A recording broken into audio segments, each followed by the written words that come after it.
Buksan natin yung resibo.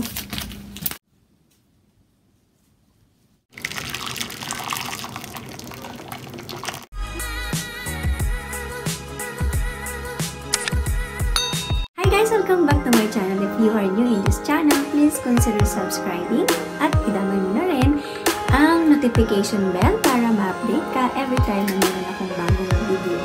Sa video ko na ito, ako po ay mag-haul ng mga pinamili ko online sa isang Pinoy store dito sa Japan. At dahil na-miss ko ang pandesal, ayun, ako po ay nag-panic buying ng pandesal. At yung pandesal na to, hindi na to nanggaling sa Pilipinas. Dito na daw nila ito ginagawa sa Japan. Ayan, samahan niyo po ako ng unbox or mag-haul kasi nasa box siya. Ayan, samahan niyo po ako i-haul ang napamili ko. And without further ado, let's get it started. Ayan, buksan na po natin ang box na to.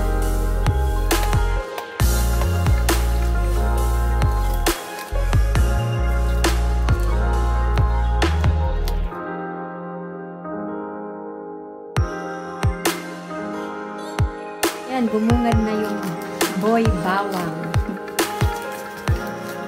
Ayan na si boy bawang. Ito na siya. Dalawang boy bawang yung binili ko. Kung nakinalang, naghahanap ako ng maliit lang. Wala daw sila.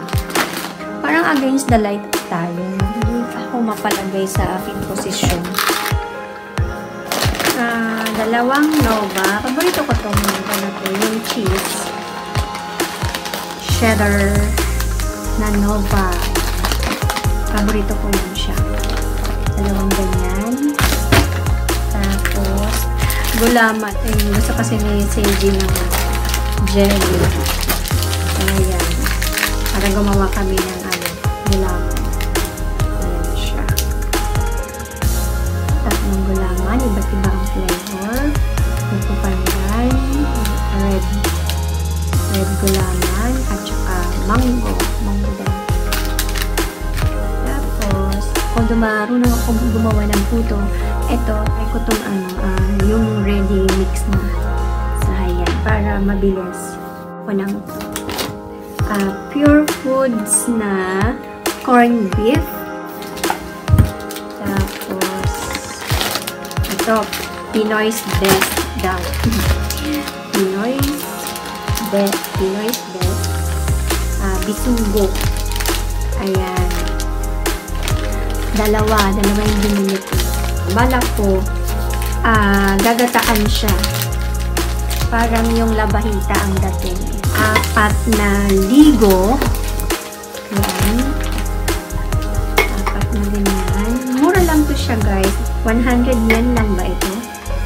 So, 100 yen lang.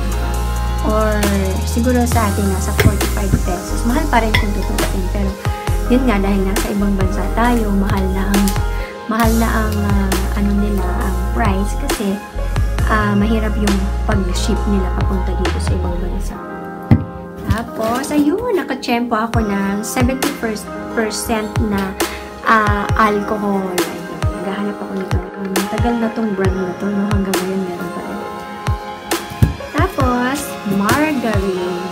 Gluten-free food daw siya. Yun, namiss ko yung margarine. So, bumili din ako ng margarine. Buksan muna natin kasi naka-sealed siya. Para hindi mabaksan.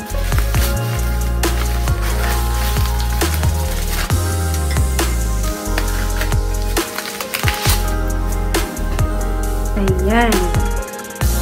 Yung Del Monte na sweet blend ketchup. Namiss ko lang siya. Yung ketchup sa atin na matamis-tamis. Ayun, kaya bumili ako isa. Tapos, ito na ang pandesal. Dito na ito ginagawa, guys. Hindi na ito galing Pilipinas. Soft siya and yun, malasa yung pandesal nila. Masarap. So, 4 na piraso yung binili ko. Sobrang pagkamis ko ng pandesal. Kaya 4 talaga. Sa isang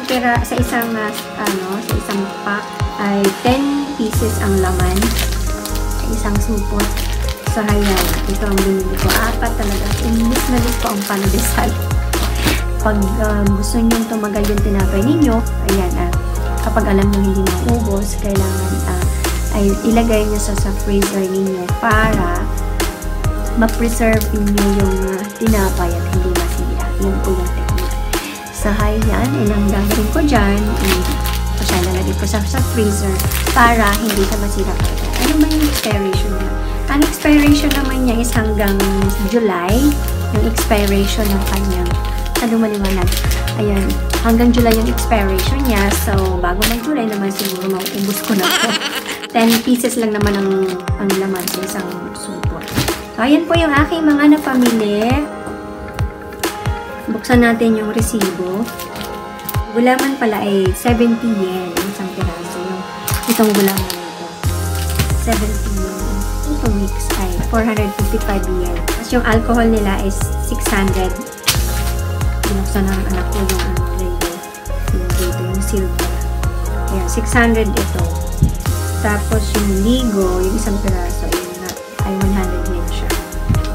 60 yen. Ang Nova cheese pala, ang Nova cheese ay 194 yung dalawang piraso nito. Tapos, Star Margarine ay 250 yen. So, yan. All in all, ang total ng aking bill, ang aking nabayaran ay 5,386 yen. Yan yung total ng aking mga pinamili. So, ayan, recap ang aking pamili.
Kain tayo.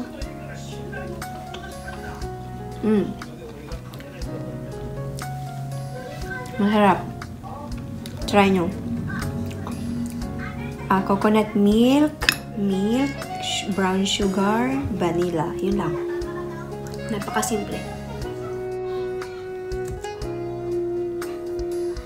Yun lang po.